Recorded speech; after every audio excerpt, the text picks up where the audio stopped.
I really feel that children are the forgotten victims of divorce. Because children need to know that they're unconditionally loved no matter what happens.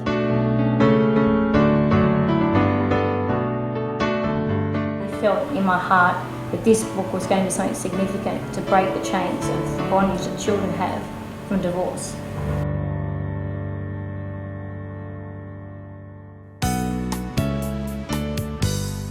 Barbara Holborow was Magistrate of the Children's Court for 12 years. She's seen thousands of kids suffering from clinical depression, antisocial behaviour, overeating, undereating. In most cases, it's down to family breakdown.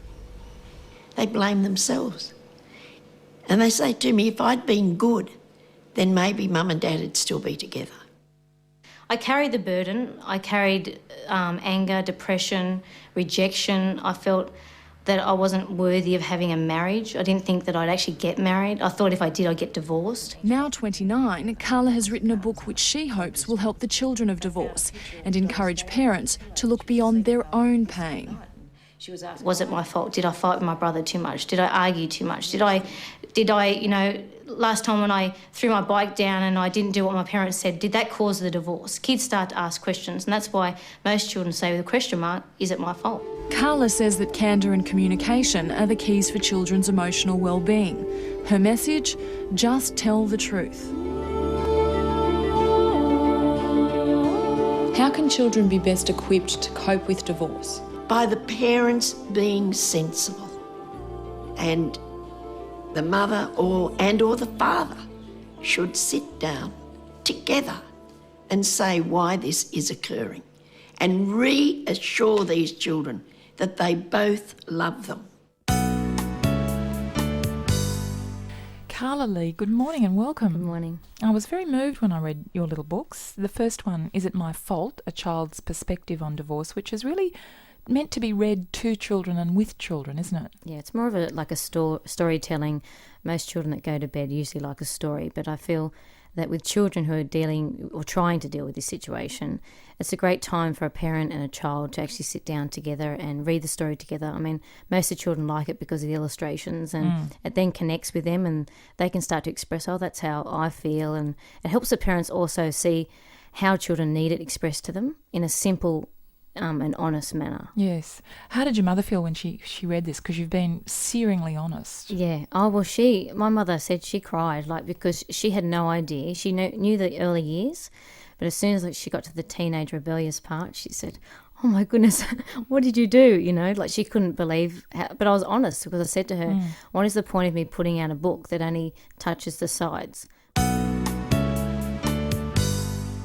Now, we've got some of your books here. We've got Please Don't Go and Is It My Fault? And also some of, that's not going to stand back up there again.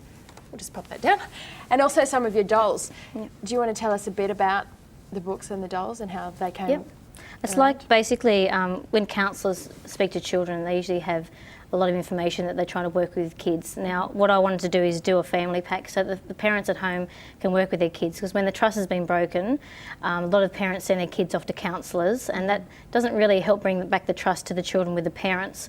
So Please Don't Go is basically about my life, what I went through, what I really needed at the time, what I wasn't getting, and trying to help parents through the circumstances so they can change it now.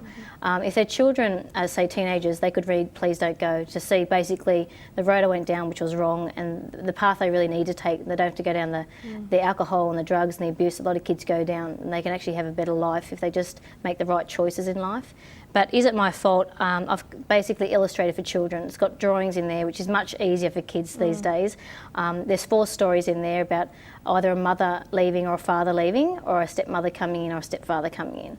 So this helps them. Now, some kids find it hard with children's books actually to communicate. So these are basically counselling dolls that are puppets. So Show us how they work. You've got all the family here. So if mummy's, say, talking to her daughter and she's trying to work things with her, she might, say, read the story about mummy leaving so she can explain it. But you can also put your hand up the back, and basically if children are finding hard to communicate, as in eye-to-eye contact, using the characters and making up a role-playing story time kind of story will actually help them, and eventually the story for children will turn around to be a story about themselves and how they're feeling. So it actually helps children express themselves, and they find it quite difficult. When did you get this idea, Karla, that you had this desire that you wanted to write about your pain? When I was 26, I was still going through the pain. So it was 17 years that I actually carried a lot of hurt. And 17, as I said, 17 was a hard time for me in my teenage years, and I really started to get confused and trying to work out who I was. And when I became 26, I realised that my life wasn't moving forward because I kept looking back and at all the pain and anger, and I was holding a lot of baggage. And I just decided that I realised through some life principles that I was taught in my church, actually, that I had to forgive those people that hurt me, and it was my parents that I had to forgive. And if I actually started letting go of the things that were holding me back, I realised then I could move forward. So forgiving them and realising that I didn't have to be another statistic of divorce, that I could actually have a whole marriage myself. And as many children think, oh, my parents got divorced, so am I. And that's not the case, doesn't have to be the case. And I started moving forward at the age of 26, and it was a 4-year journey. And it only took me about 3 months to write my major book, about a week to write the children's book, but then it's a process then of putting it all together, working out how you're going to publish it, and I ended up doing that myself. Who's going to publish it, yes. Yeah.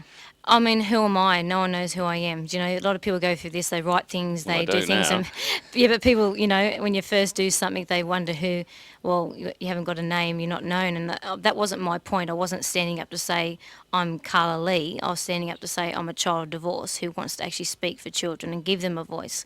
And I kept pushing that issue that I wasn't a psychologist, psychiatrist or a counsellor. I'm a child of divorce. I've experienced it, and I want to represent children in a way so that they have a voice, so that other children now will start to say to their parents, I don't understand why you're getting divorced and I need you to explain it to me. What are the plans in this area of your life there in the future, Karla Lee? I really just want to get this to start with around Australia, as you know, to everyone that I can that needs them, counselling places.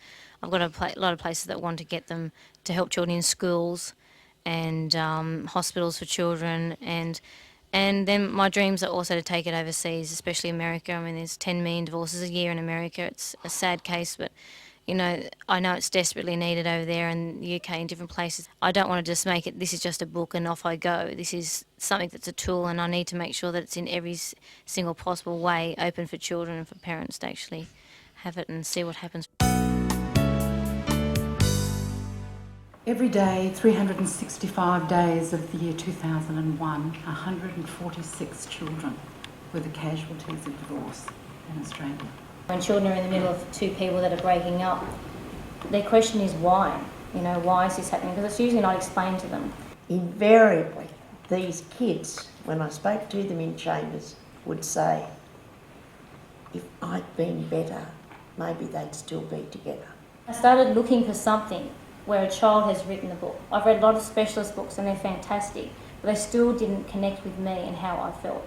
I wanted a child to say in a book, yeah, I went through this too, and this is how I felt. And when I went through this is how I got out of it. This is how I got on top of it. This is how I looked to a future and a hope. So we needed, in my view, and I still believe this, what Karla's done, a book in children's language, not some counsellor in the family court. We don't need that. We need someone who speaks a kid's jargon. We need someone who knows what it is to feel this pain, who's been through it, and can say, hey, I know what this is like.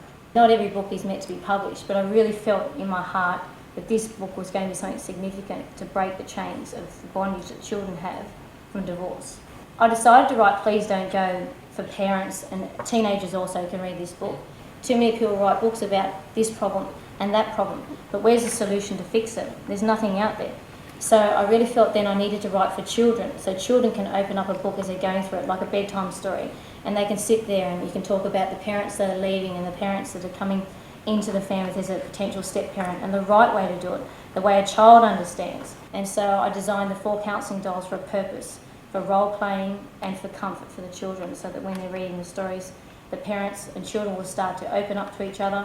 We'll also, when we have the finances, be making children of different cultures, so that children who are of different nationalities can also relate to this. I want to help children in every nationality around the world. We also would like to put the books into audio, which will help children who are illiterate and children who are very distracted and they're going through turmoil and they find it hard to sit down and read, and to put it in a way so that children can actually sit and listen and that their parents can help them and guide them through it. Humbled by the power of her message and excited by the opportunity it presents for those of us who work with children and their families. When I first wrote these books, I said to my mother, if I can help just one child find future and a hope and happiness, I've done my job.